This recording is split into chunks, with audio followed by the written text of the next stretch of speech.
Good morning, everyone. State Senator Chapin Rose, 51st Senate District. Moreover, I'm a former prosecutor. Like most prosecutors, started in traffic court,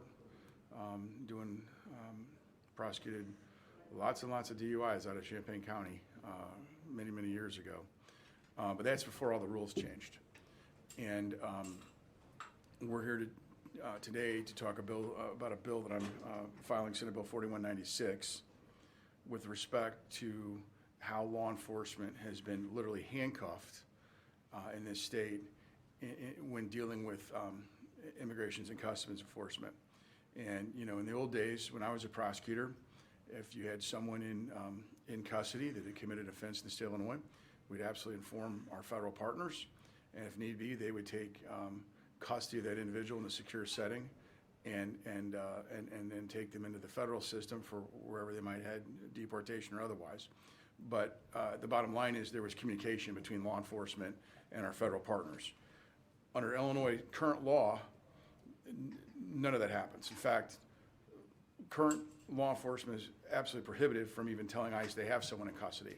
Moreover, if ICE knows they're in custody, ICE can't now, as of this law that took effect in January, come pick them up in a safe and secure setting. And I want to get into that in a second before I introduce our guest. But my bill would basically reopen the lines of communication between Illinois law enforcement and our federal partners. And it would allow them to communicate together. It would importantly remove the prohibitions that against agreements to detain individuals. And by the way, this would apply when federal law enforcement comes with a valid, enforceable federal warrant. That's critical. So this is not a question of, hey, we just picked up some guy off the street. This is a valid, enforceable federal warrant, okay? It's a big deal. These people were wanted for something, usually something very dangerous. I'm also going to point out that this would repeal the courthouse access rules and this idiotic notion that somehow criminals should get a 1,000-foot head start when being released from custody at a courthouse. That is not hypothetical. In fact, I have now had 4 individuals in and around my district killed by illegal immigrants. Katie Abraham's father, Joe, is here today, and he's going to talk in a minute.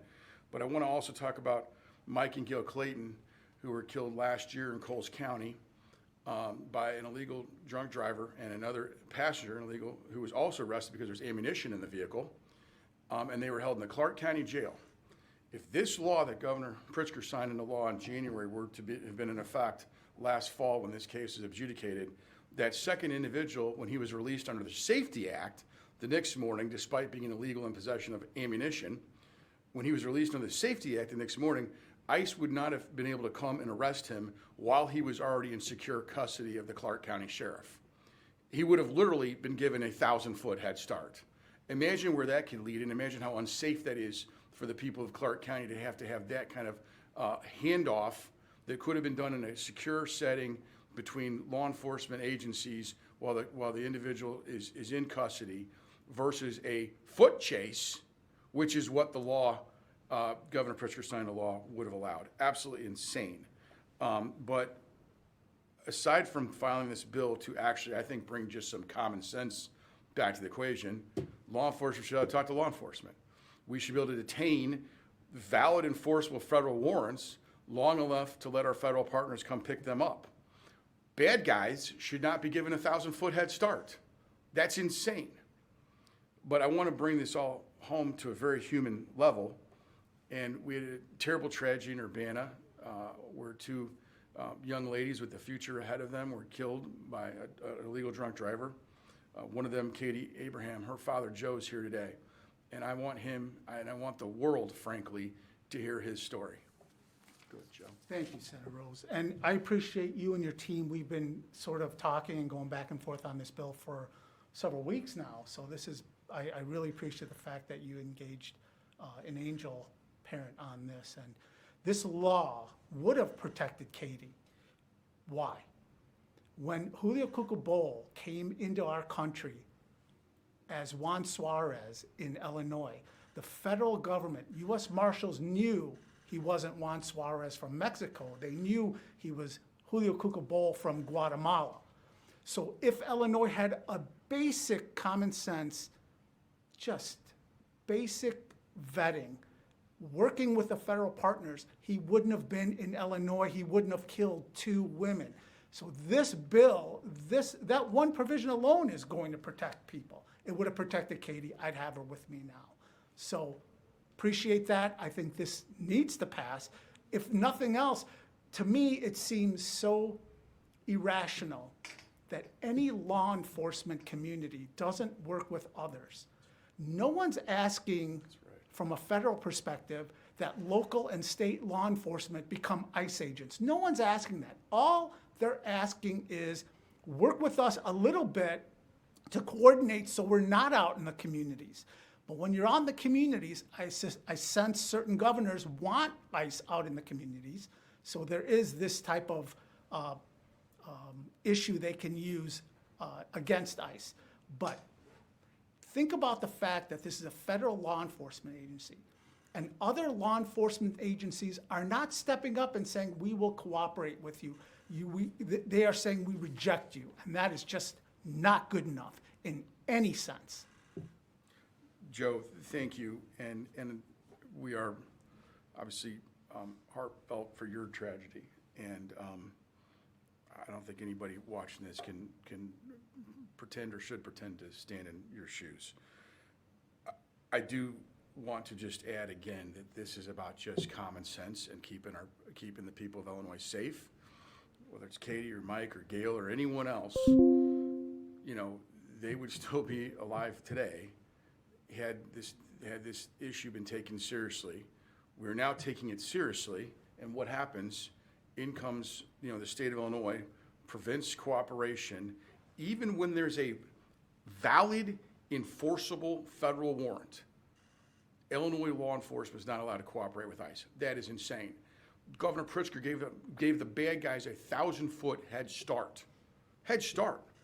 Why on earth, if you got a bad guy in custody in the Clark County Sheriff's jail, why wouldn't we do the handoff right there? Why would we put him back into the community to make people less safe?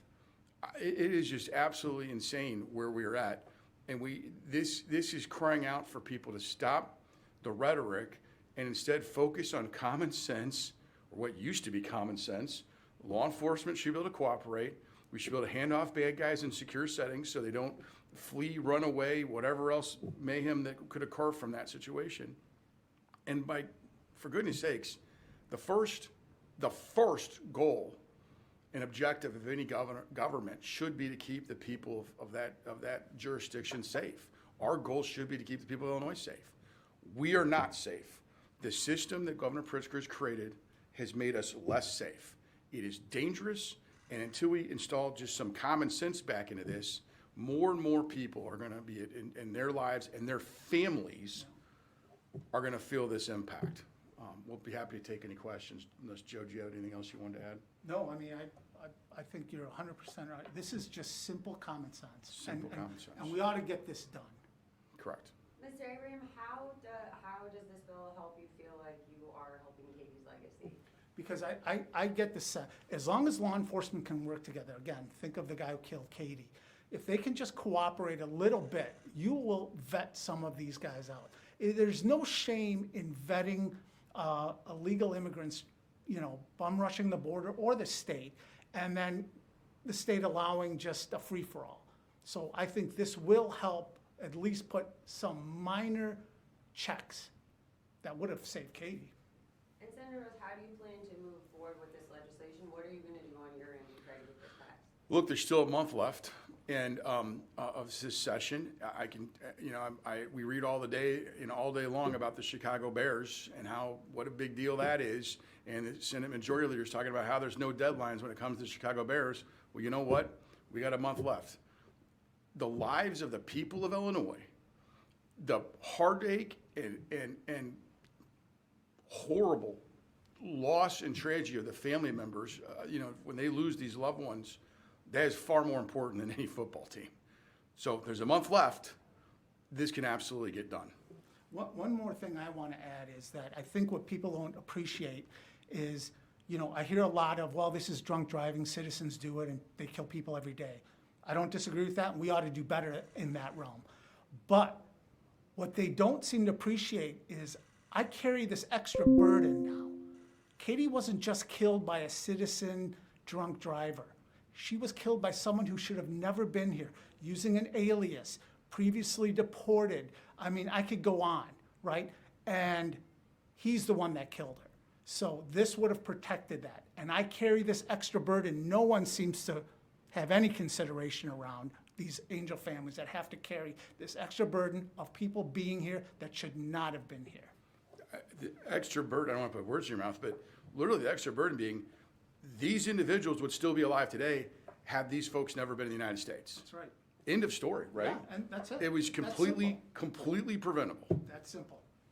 It's that simple. It's How that this doesn't happen, Eleanor, I hope voters are paying attention. If something as simple as this can't get through, I don't know then. Anything else?